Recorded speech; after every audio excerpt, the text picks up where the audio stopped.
I'm smoking meatloaf today. You can do it in the oven if you want. I'm going to smoke it though.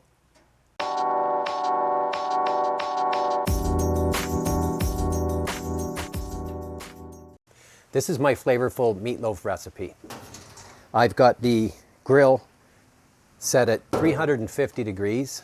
I'm wearing hickory cologne today.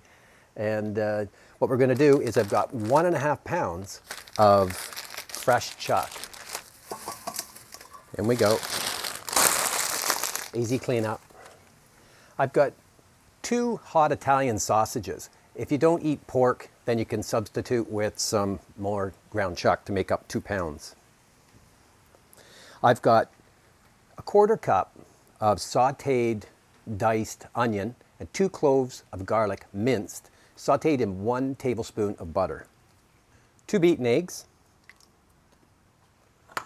1/2 cup of shredded zucchini, 2 teaspoons of Worcestershire sauce, 1/4 teaspoon of onion salt, 1/4 teaspoon of garlic salt, and a pinch of pepper. And I'm just going to mix this up by hand. Okay, that's well blended.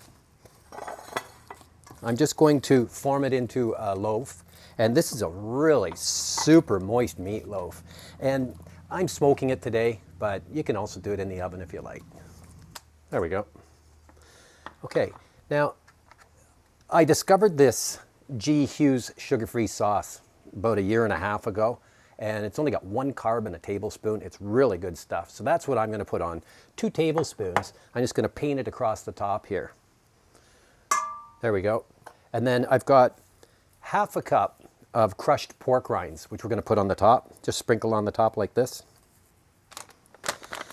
And then I'm going to put some brown swerve on. It's optional, but I kind of like that little hit of the brown sugar taste on the top. And it tastes just like brown sugar. So just a little bit of that sprinkled on the top. Okay, that's what it looks like. We're going to put this on indirect for about 40 to 50 minutes. Okay, this meatloaf went exactly 45 minutes. Let's have a look at it. That looked delicious. I snuck some fat in there too, smoked some beef fat. This is going to sit for 15 minutes to let the juices pull back up, and then we'll cut it up and we'll see what it looks like. This hickory smoked meatloaf turned out great. You can cook it in the oven if you want, but it's more fun outside smoking it.